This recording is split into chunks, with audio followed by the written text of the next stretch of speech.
Hello everybody, and welcome back.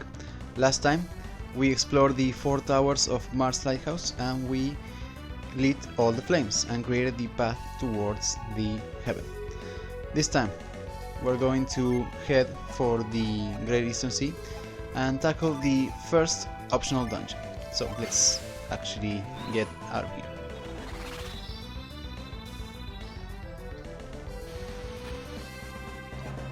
Alright. So, I mentioned that we're going to head back to the Great Eastern Sea.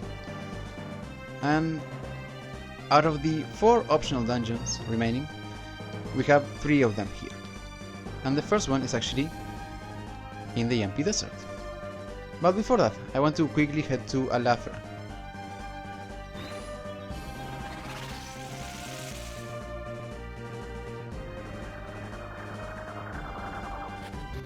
Because, well, since we transfer over the save data, we have obtained a couple of rewards thanks to special events. We got the golden boots from the thieves, we got the golden ring from Feishi, we got the piece of the Orialcon from the servant of Master Hamet, and we've got the golden tunic from the Colosso gladiators.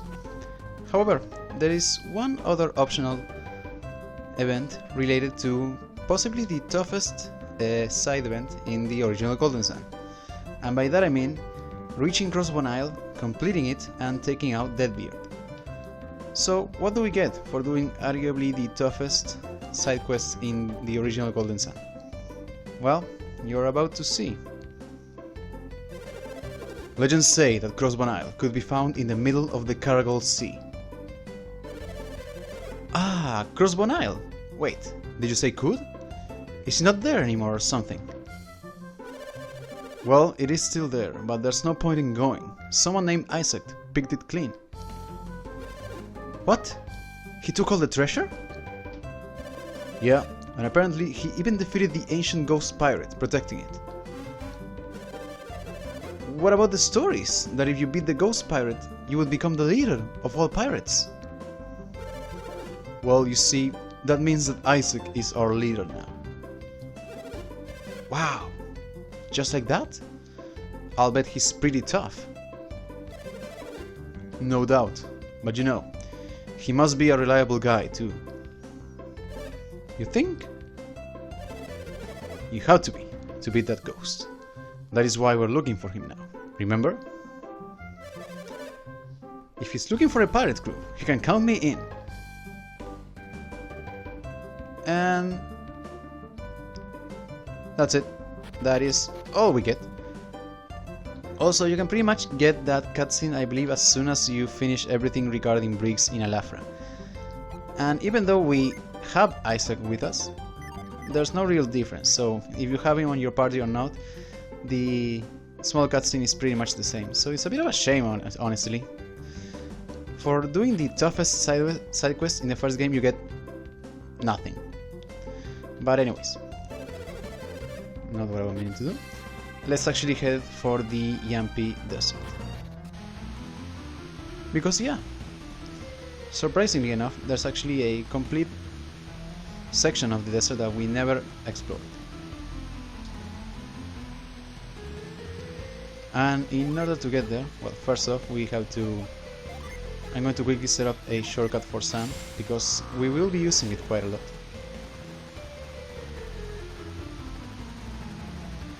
And if we go all the way up the sand waterfall here,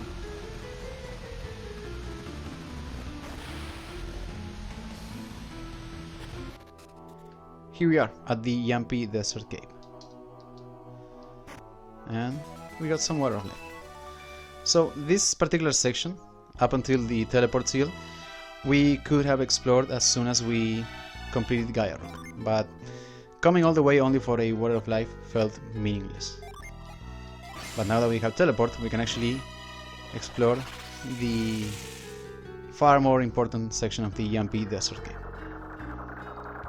And first I want to quickly rearrange the party. We listened to Jenna's theme for quite some time now, so I think we're going to get the original crew from the Lost Age. Alright.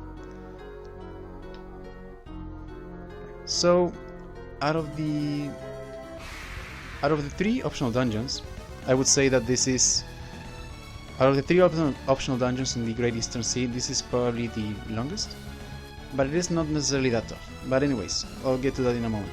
Here we have a new enemy. This is the Soul Army. It is level 37.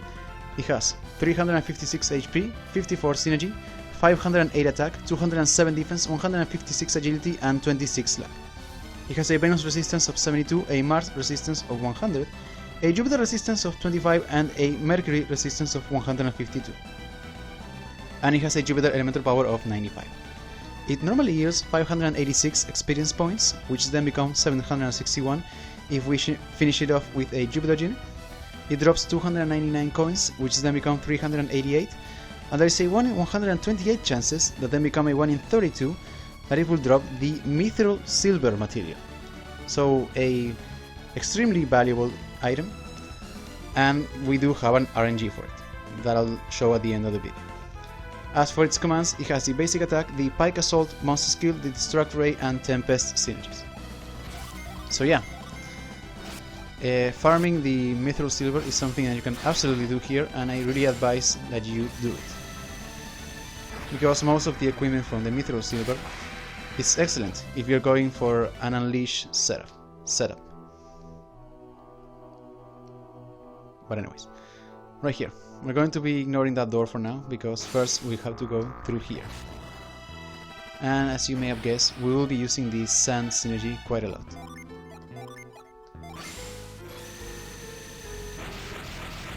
So, what I was saying regarding the 3 optional dungeons in the Great Eastern Sea. Well, damn it, never mind, I'll leave that for later. Anyways, here we have 2 new enemies. First off, we have the Sun Scorpion. It is level 37, it has 259 HP, 12 synergy, 457 attack, 185 defense, 147 agility, and 7 luck. It has a Venus and Mercury resistance of 72, a Mars resistance of 48, and a Jupiter resistance of 100, and it has a Venus elemental power of 95. It normally yields 366 experience points, which then become 475 if we finish it off with a Mars Gene. It drops 207 coins, which then become 269, and there is a 1 in 64 chances that then become a 1 in 16 that it will drop the Stardust material. So yet again, another enemy that drops a forgeable material item. As for its commands, it has the basic attack, the Desert Gasp and Twin Shear monster skills, and the Curse synergy. And the other enemy we have is the Minos Knight. It is level 37 as well. It has 454 HP, no synergy, 517 attack, 170 defense, 175 agility, and 21 luck. It has a Venus resistance of 152, a Mars and Mercury resistance of 100, and a Jupiter resistance of 48. And it has a Venus elemental power of 110. It normally yields 577 experience points, which then becomes 750 if we finish it off with a Jupiter Gene. It drops 294 coins, which then become 382, and there is a 1 in 128 chances that then become a 1 in 32 that it will drop the Riot Gloves, which is a fantastic piece of equipment, which I'll go into more detail as soon as the battle is over. As for its commands, it has the basic attack and the Power Crush and Sack monster skills. So yeah, a bunch of the enemies in the Yampi Desert Cave actually drop quite useful items. Though I would say that getting the chance to actually farm Stardust at this point is too little too late, because most of the equipment that you can get from that is downright useless, as opposed to, of course, the Mithril Silver.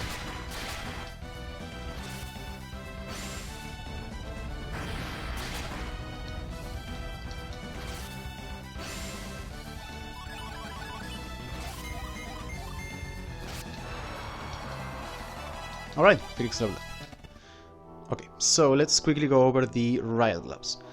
They have a defense boost of 45, and their side effect is that they boost attack by 15 points and they boost the unleash rate by 20%. So overall fantastic, and if combined with the Valkyrie mail and a few other unleash boosting items, you can actually pretty much get a guaranteed unleash or critical with every attack. So, similar to what I said about the Mithril Silver, the Stardust and the Riot Gloves also have an RNG, so I will be showing those as well near the end of the video. And speaking of Mithril Silver, we have a couple of it right here.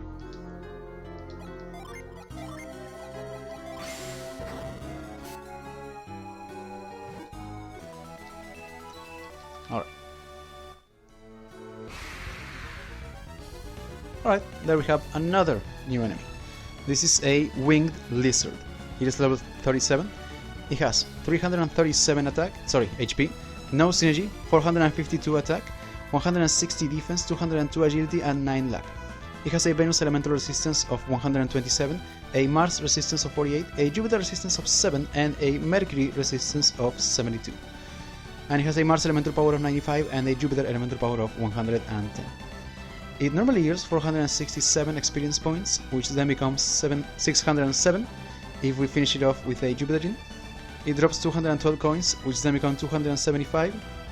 And there is a 1 in 64 chances that then become a 1 in 16 that it will drop the Dragon Skin forgeable material. As for its commands, it has the basic attack and the Fire Breath and Banshee Howl monster skills. So yeah, as for the Dragon Skin, I wouldn't say that it is completely useless, but the one piece of gear that I would say that is useful is actually the Dragon Boots, because all of the other boots, when it comes to the defense at least, are rather pathetic. So unless you're trying to get hyper boots or quick boots for every single party member, if you're looking for any boots that actually boost resistance as well as defense, then the Dragon Boots are actually rather useful.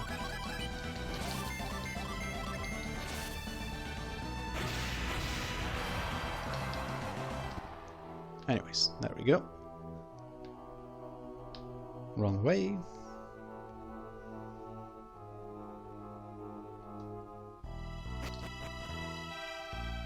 Okay.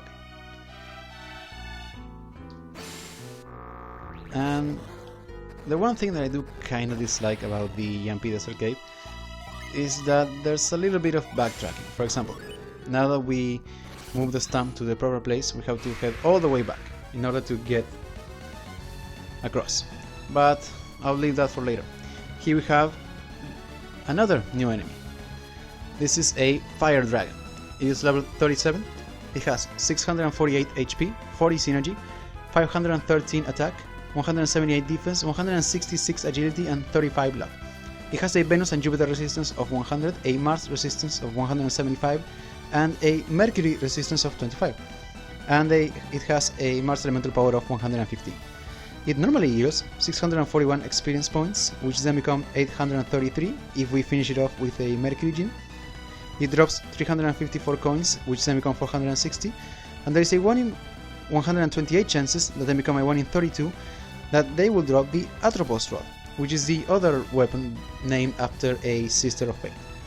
As for its commands, it has the basic attack and the Fire Breath and the Fire Breath monster skill and the Dragon Fume synergy. So yeah, the Fire Dragon alongside the Minus Knight are probably the toughest enemy here.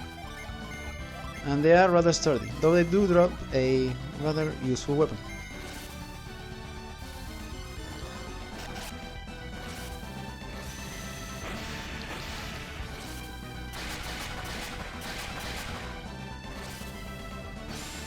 And yeah, similar as to what I said about the Mithril Silver and Stardust and Riot Gloves and Dragon Skin, I will be showing the RNG for the Atropos Rod near the end of the video. So all in all, we will have 5 RNGs for the end.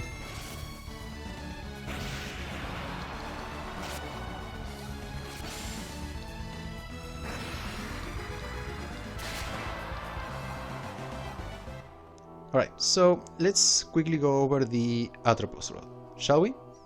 The Atropos Rod has an attack boost of 169, its unleash is called Life Shear, it deals 114 extra Mars damage and it may kill the target instantly. Alright, so let's continue on with exploring the cave. And right here we actually have some dark matter, so that's nice.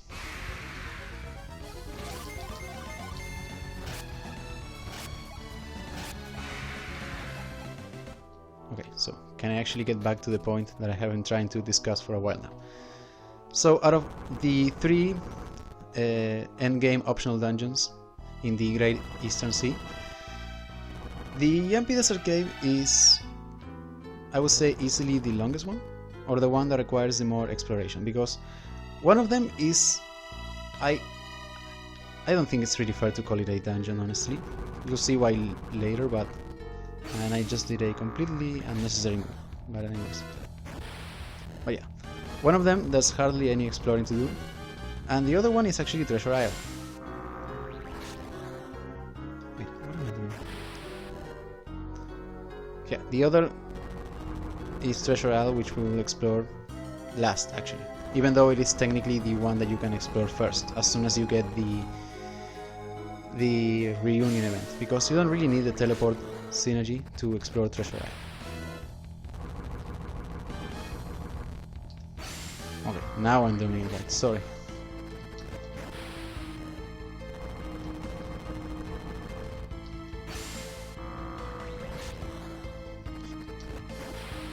Though I do kinda like the whole adding the sand to make the rolling puzzle a slightly more complex.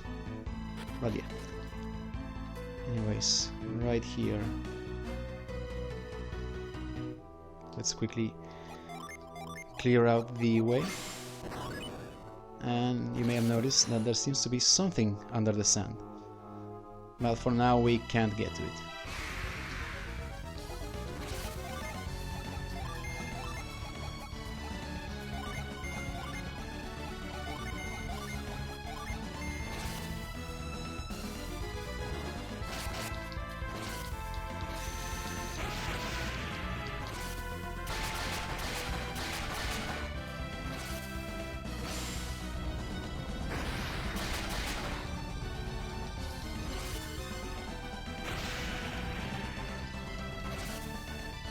Uh-oh. Alright, Jenna survived. I was actually worried for a moment that she may actually die.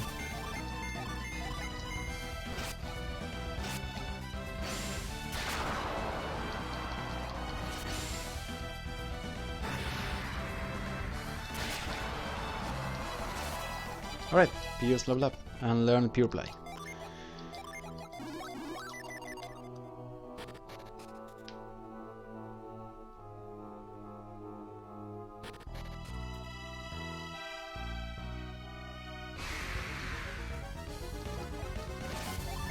Let's take out the Soul Army. Maybe we'll get lucky and they'll actually drop some Mithril Silver, though I doubt it.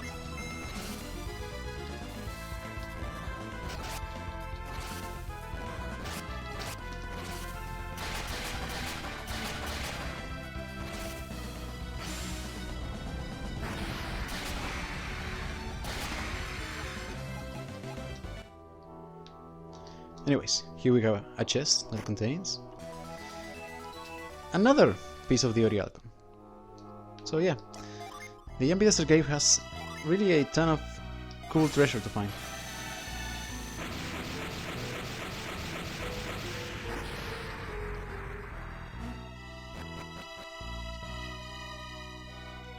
Okay, so we are back at the very beginning of the dungeon, pretty much. But now that we have actually cleared the way, we can get across the stump that we moved, and we can reach the room with the strange creature under the sand.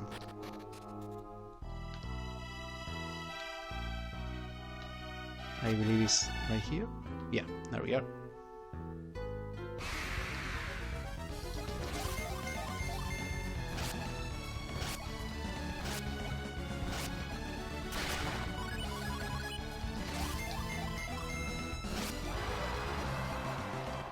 Alright,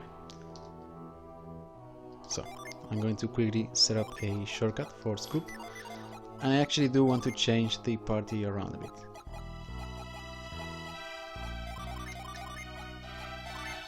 Alright, and here...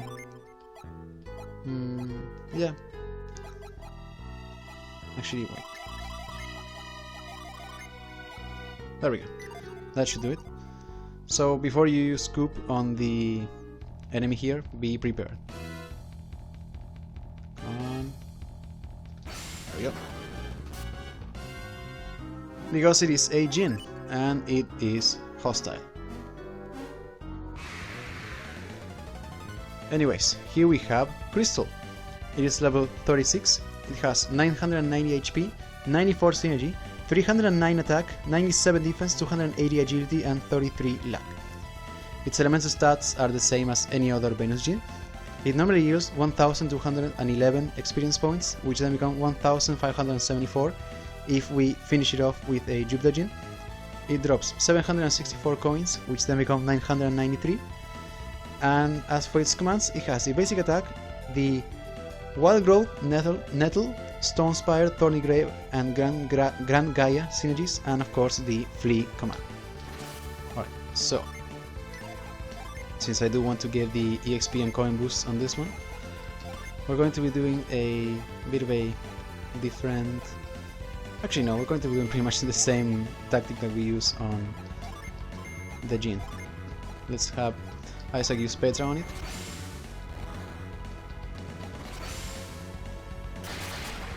Alright, good amount of damage from Ivan.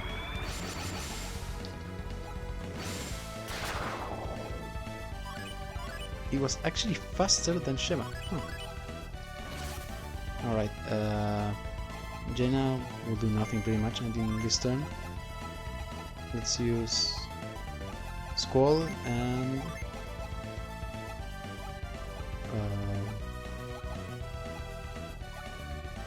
Wall, why not? And let's use Ground.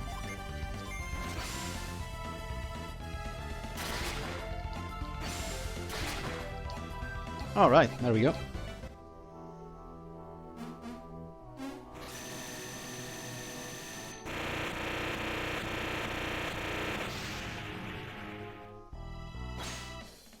Sheba found the Venus Jinn Crystal. Alright, so before we go over Crystal, let's quickly get our Jinn back on set. And let's keep Crystal to Phoenix. And with that we have obtained every single Venus Jinn. So let's actually get everyone back. There we go. So, Crystal. Its battle effect is that it restores the party's HP by 50%, so not a bad effect. As for the set stat bonus that it provides, it gives a plus 10 to base HP, plus 5 to base synergy, and plus 2 to base defense. Alright, so we're getting to the end of the MP Desert Cave.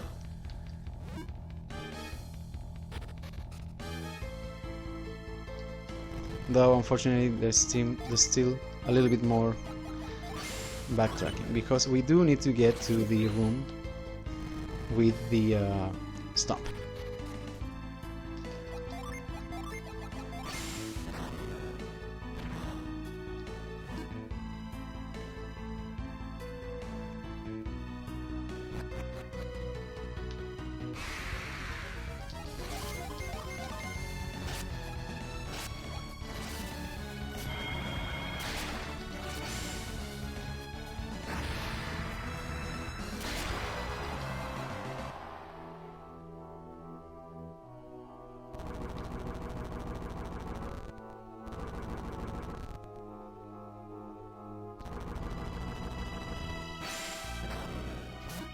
Sorry, wrong one.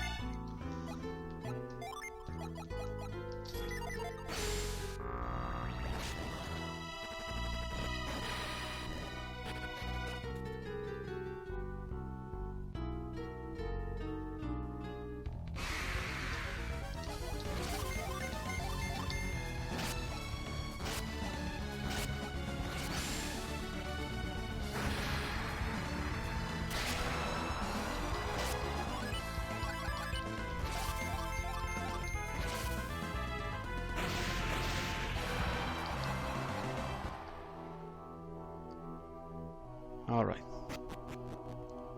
here we are.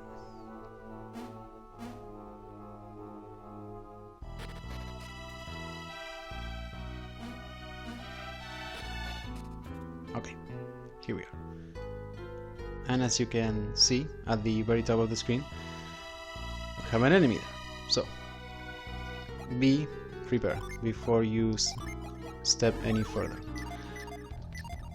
Here we go. I am the Guardian of Fire.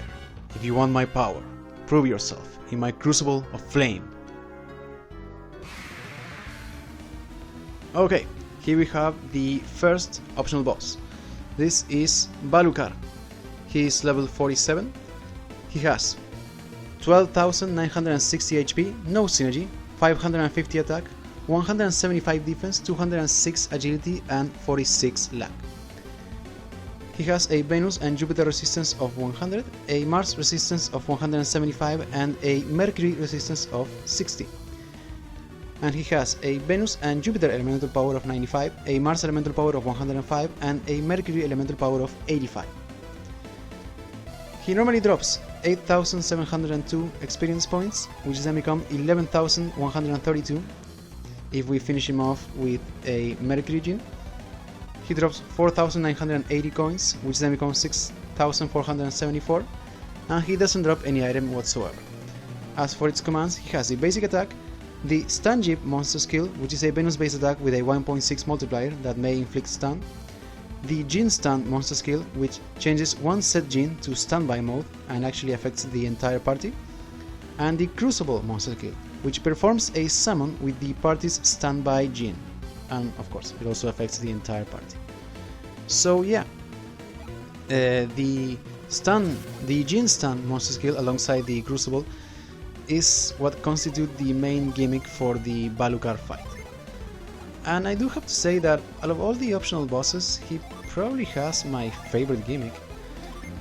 Unfortunately, the execution itself is not great, as you'll see soon enough, but I do really like the idea of an enemy taking a valuable battle tactic that you may rely upon a bit too much and using it against you. So if you do tend to favor the summon rush strategy, well, Balukar then may pose a serious threat to you. But otherwise, if you just battle normally, or the way I always do, then he's actually rather weak. So Stun Jeep is actually rather annoying because it will stun you, and this stun can last a bunch of turns, as it may happen with Pierce. But the thing about these summons, as we know by now, they have HP multipliers. So the more HP an enemy has, the more damage they receive.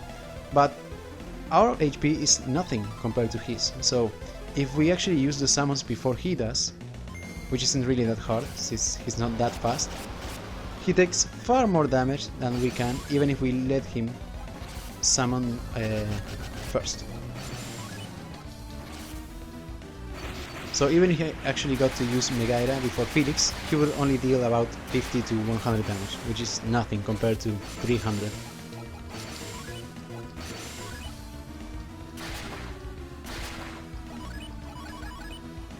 Alright.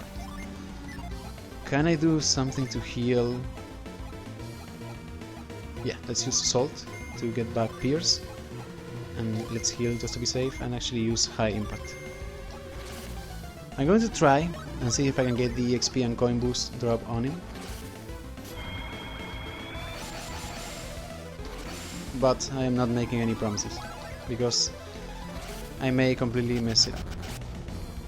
Okay, so right there, Venus, 27, 51, 29, 23. That's nothing. Come on, don't stun Pierce again. Come on! Yeah, Stun Jeep is rather annoying. But yeah, the thing is, his main tactic requires some setup. If you never let your gene go to standby, he pretty much has to waste one of his two actions to set up everything for a Crucible. So it is entirely possible to completely screw him over by using the gene before he does.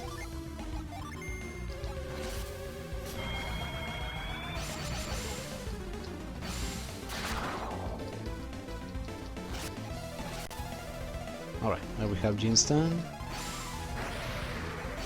Alright, thank you, Felix. And yeah, Pierce is still paralyzed. Let's use Venus and Mercury.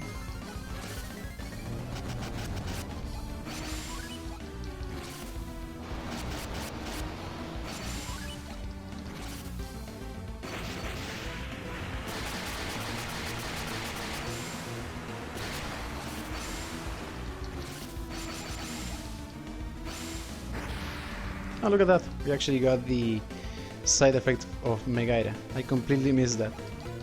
Though we already had full attack boost, so it was useless. Okay, so the stun is actually starting to bother me a bit. What can we do here? Let's actually switch Jenna for Mia so I can have another healer on hand. And I guess we'll just attack with Sheva.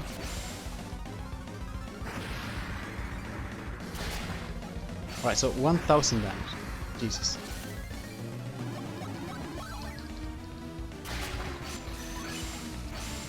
Unfortunately, I completely lost track of how much HP he has. So I'm most likely going to mess up the AXP and coin boost. We'll give it a couple of more turns and then we'll just start using all our Mercurian, I guess. And just to keep up the attack boost, I'll use high impact. Come on, Pierce, it's been like 5 turns.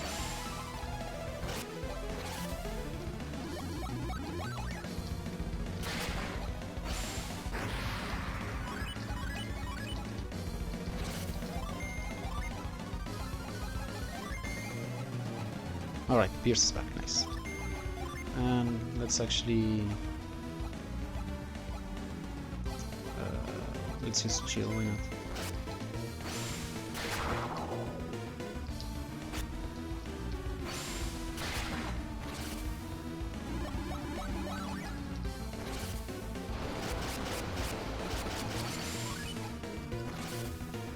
Now we have Jin's stun. Alright, let's see what to do. Let's use Venus. Moloch, sure, why not? And let's have everyone else attack.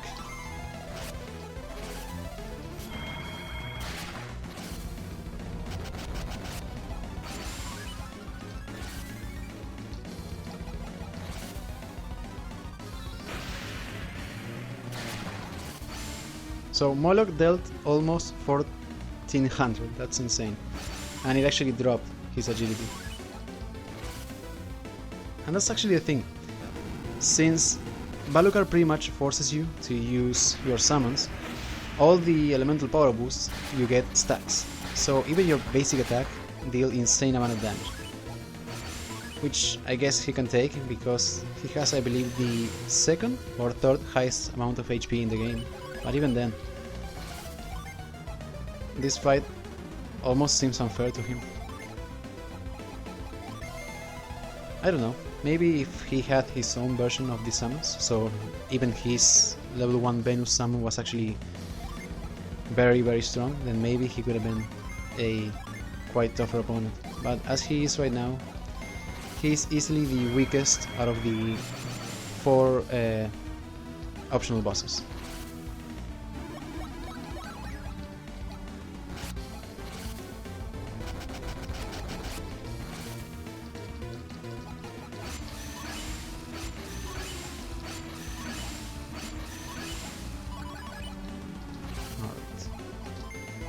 Let's actually use Moloch one more time, and after that I guess we'll start trying to take him out with Mercury Jin. He does make it rather tough to take him out with the specific Jin, because he may actually cause the Jin that you're wanting to use to turn into standby, so in that way he is rather annoying.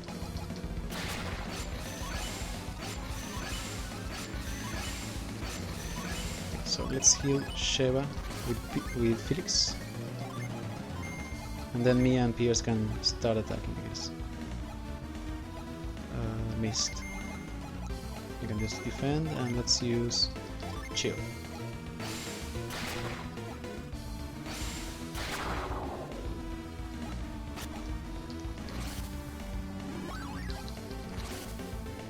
Oh, look at that, he actually pulled off a Boreas. Alright, this should actually deal some damage.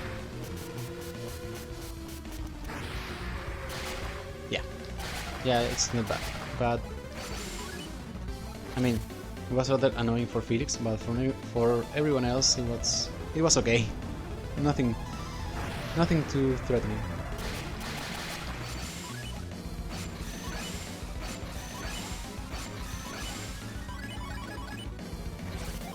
Alright. What to do? Let's use a sleep. Let's use a Spirit Ring, actually. And let's attack with 4.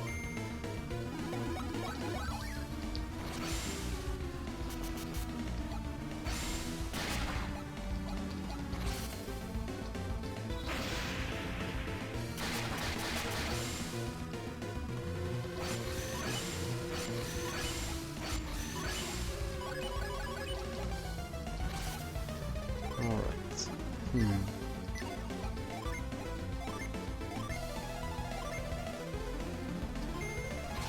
I actually want to have another healer on hand, so that Mia can actually maybe attack.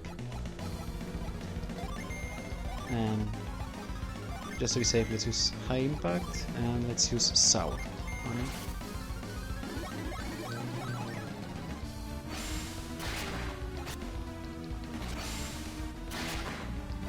There we go! Alright. And Mia level up. And so did Sheva, and I imagine maybe someone else. Yep, Ivan. There we go. And here we have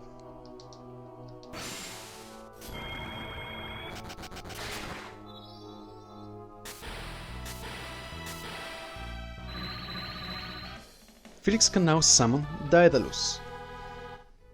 To summon Daedalus, 4 Mars and 3 Venus standby gene are needed. Right, so we got a new tablet summon. Let's quickly go over it, shall we? Daedalus, Master Craftsman of Ancient Times. It requires 3 Venus and 4 Mars gene. After it is summoned, it provides a power boost of 60 Venus and up to 100 Mars, and the damage that Daedalus deals is divided in 2 stages. For the first stage, it has a base power of 100 Mars and an HP multiplier of 7%. And then, at the end of the next turn, it deals an attack with a base power of 250 Mars and an HP multiplier of 15%.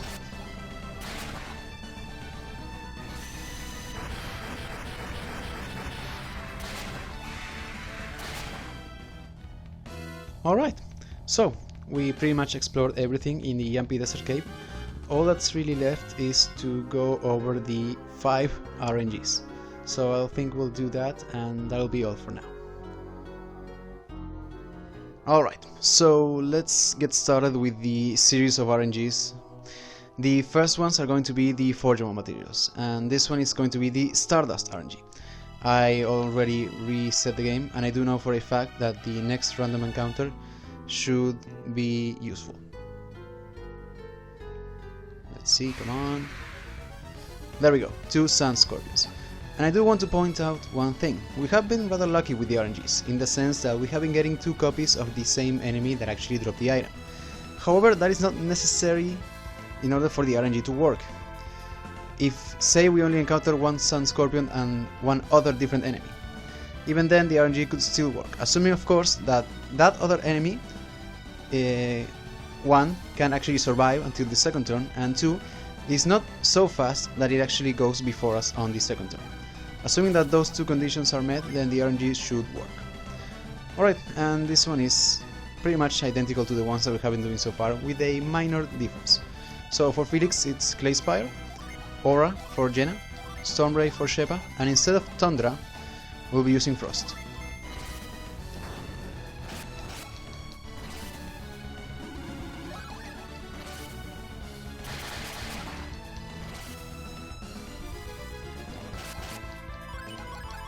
Alright, and in this second turn we'll have Felix attack the other one, Jenna will use Shine on the first one, Sheva will just defend, and just to be safe we'll have Pierce also attack the second Scorpion. Alright, that is one down, and that should definitely kill the remaining Scorpion. There we go. And if we did everything correctly, we should be getting some Stardust. There we go. Alright, so that is the first out of 5 RNG down. Up next is the Dragon Skin RNG.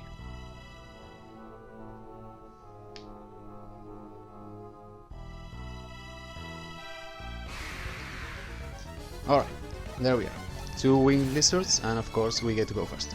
So this RNG is also rather similar to the ones that we have been doing so far. It is Clay Spire for Felix, Aura for Jenna, Storm Ray for Sheva, and then Frost for Pierce.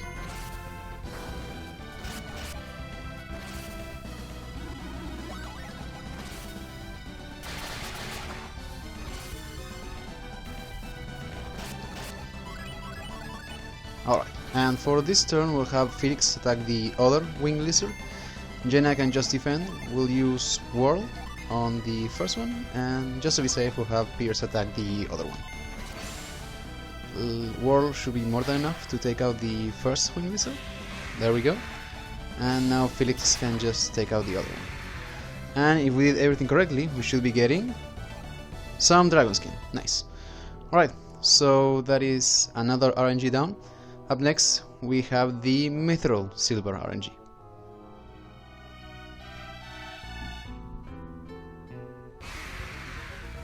Alright, so here we have 2 Soul Armies. This particular RNG is similar to the ones we've done so far also. So Clay Spire for Felix, Aura for Jenna, Storm Ray for Sheva, and then Tundra for Pierce.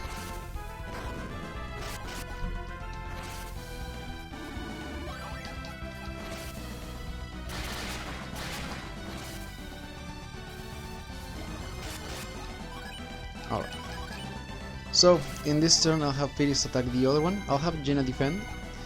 And another thing, so usually Whirl is the one used because it deals the most damage, or it is one of the strongest Jupiter Djinn, but it also has a chance to send the enemy away, to like take it away from the battle, and that doesn't count as taking out the enemy.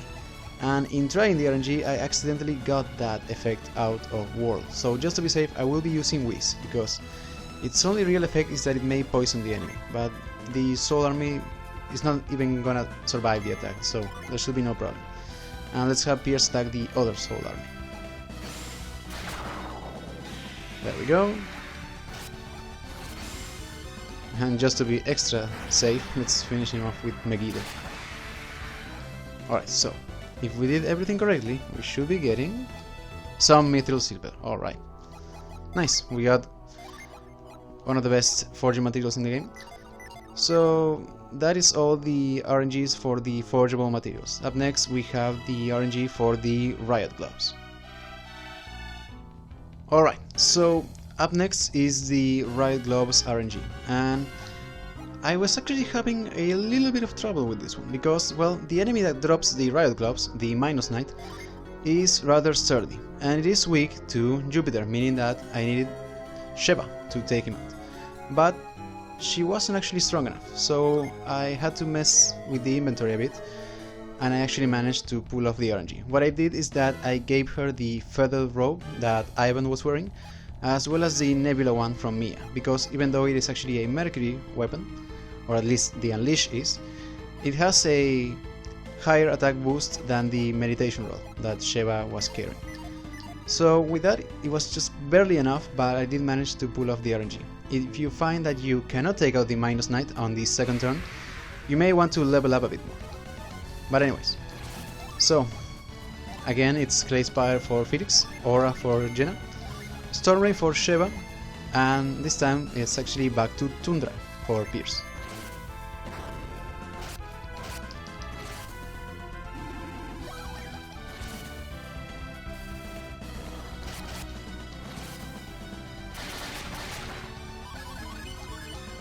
Alright, and on this second turn we'll have pretty much everybody attack the Scorpion, except for Sheva, of course. She will be using Whirl to hopefully take out the Minus Knight. She should be dealing 200 damage? Yeah, there we go. And if we did everything correctly, we should be getting some Riot Gloves. Alright, amazing. Okay, so up next is the final RNG, the one for the Atropos Rod. Alright, on to the final RNG for the Atropos Rod. And this is actually a bit of a weird one, because as I was trying to get the RNG to work, I actually found a different setup of monsters than the one that Starfire Colt used. In his video he had 2 Fire Dragons at the same time, and in my case I actually ran into 1 Fire Dragon and 1 Winged Lizard. The thing is, in his video the actual battle took 3 turns, because the Fire Dragons are actually rather sturdy. However, since I had a Winged Lizard accompanying the Fire Dragon, it actually died in the first turn. But that did not seem to mess up the RNG, so it may also work if you do what I am about to do. But anyways, let's get to it. Alright, we have the Fire Dragon and the Winged Lizard. So, it is Clay Spire for Felix, Aura for Jenna, Destruct Ray for Sheva, and Glacier for Pierce.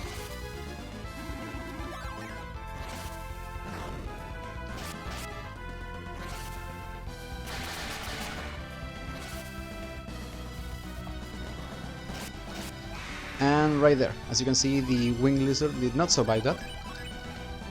And in this case we'll have everyone defend except for Pierce, who will be using Fog.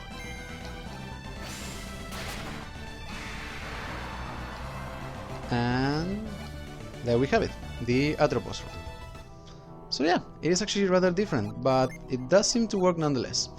But anyways, so we explored the Yampi Desert Cave, we got ourselves a new summon, and we also got a bunch of new items. Next time we'll head for the Sea of Time Islet and explore it even further. See you guys!